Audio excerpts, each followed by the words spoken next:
नमस्कार, मैं वैशाली जोशी आप सभी का स्वागत करती हूँ। आज हम बात करेंगे चंद्रमा के ऊपर। जैसे पिछली हमारी जो सीरीज चली है वो है सूर्य के ऊपर, वो थी सूर्य के ऊपर, और इस बार हम लेकर आए हैं चंद्रमा के ऊपर की सीरीज कि अगर चंद्रमा जो है वो प्रथम भाव में है, द्वितीय में है या कहीं पर भी है तो वो किस तरह से असर करेगा। लेकिन इस सीरीज को शुरू करने से पहले सबसे पहले आप लोगों को ये जानना जरूरी है कि चंद्रमा आखिर है क्या, चंद्रमा की नेचर कैसी है, वो कैसे हमारे ऊपर प्रभाव डालता है और कितना इम्पोर्टेंट प्लेनेट है।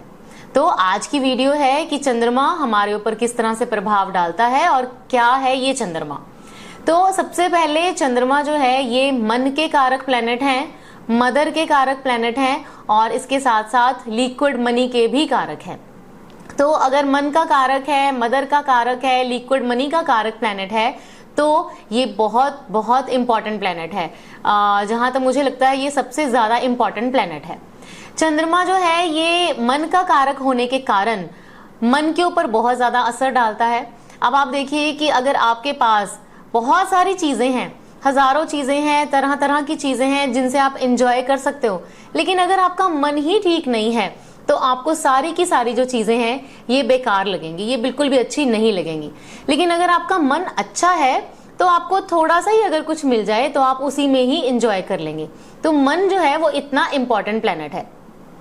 मन से रिलेटेड चीजें जैसे किसी को एंजाइटी की प्रॉब्लम है, अगर किसी को ओसीडी की प्रॉब्लम है, ऑब्सेसिव कंपल्सिव डिसऑर्डर, या फिर ऑटिज्म से रिलेटेड प्रॉब्लम है, स्लीप से रिलेटेड अगर कोई प्रॉब्लम है, फियर से रिलेटेड प्रॉब्लम है, लैक ऑफ कॉन्फिडेंस है, मन किसी का स्थिर नहीं रहता, ओवरथिंकिंग से रिलेटेड प्रॉब्लम है, और भी बहुत सारी प्रॉब्लम्स जो है वो मन से जो जुड़ी हुई प्रॉब्लम्स है जो आजकल की लाइफ में बहुत ज्यादा है लोगों को, जैसे डिप्रेशन है, स्ट्रेस है, एंजाइटी है। तो ये सब चीजें जो हैं ये चंद्रमा से यानी हमारे मन से जुड़ी हुई हैं।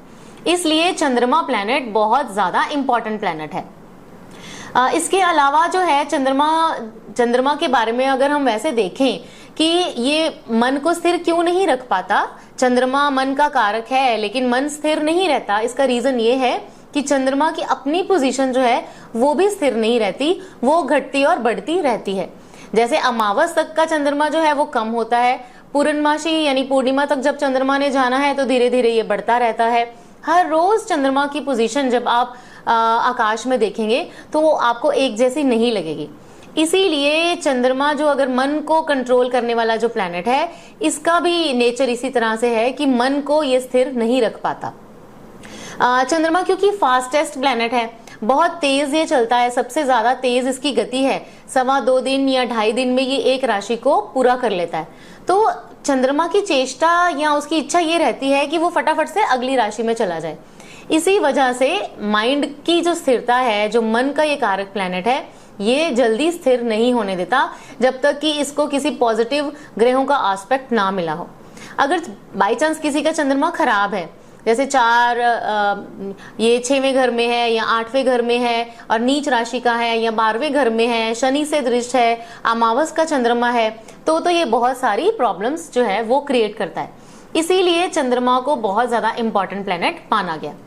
जैसे कवियों ने जो इसकी व्याख्या की है, 14वीं का चांद है या पूनम का चांद है या चौथ का चांद है, दूज का चांद है, वो भी है, सुंदरता भी इसके साथ रिलेटेड है, क्योंकि देखने में ये बहुत ज्यादा सुंदर है। पर इसके साथ साथ ये मन को कंट्रोल करने वाला प्लैनेट होने के कारण बहुत ज्यादा इंपॉर्टेंट प्लैनेट बन जाता है। इसके अलावा चंद्रमा जो है ये मदर का कारक प्लैनेट भी है। मदर का प्रभाव हमारे ऊपर किस तरह से है ये चंद्रमा की पोजीशन के ऊपर डिपेंड करता है। चंद्रमा किस राशि में है, कौन से घर पे बैठे हैं, ये डिपेंड करता है। आपकी मदर जो है उनकी हेल्थ कैसी है, उनका प्रभाव कैसा है, उनकी लाइफ जो है वो किस तरह से रही है, या उनका इम्पैक्ट आपके ऊपर किस तरह से है। तो ये मदर का कारक भी है। मदर के साथ साथ ये मदर लैंड का कारक भी है, जहां पे आपका जन्म हुआ है उस जगह का कारक भी है चंद्रमा। और तीसरी जो चीज इंपॉर्टेंट आती है वो है मनी, जो काफी ज्यादा इंपॉर्टेंट पार्ट है सभी के लिए। तो अगर किसी का चंद्रमा अच्छा नहीं होगा या चंद्रमा के ऊपर कोई बैड जो ग्रह हैं उनकी अगर दृष्टि होगी तो फाइनेंस जो है वो स्टेबल नहीं रहेगा, बचत नहीं कर पाएंगे ऐसे लोग, खर्चे इनके बहुत ज्यादा रहेंगे। इनकम जो है वो भी होगी, लेकिन इनकम से ज्यादा इनके खर्चे रहेंगे। तो ये कुछ मेन इंपॉर्टेंट चीजें हैं चंद्रमा के बारे में, जो चंद्रमा की सीरीज को शुरू करने से पहले मुझे लगता था कि आप लोगों के साथ जो है वो शेयर करनी चाहिए। और क्योंकि हम आगे इसके बारे में और बहुत कुछ जानेंगे, तो मेन ये 3 चीजों को करता है, माइंड, मदर और लिक्विड मनी। तो अब आगे जो है वो चंद्रमा किस तरह से रिएक्ट करेगा, उन वीडियोस के साथ हम बहुत जल्दी आपके साथ मिलेंगे।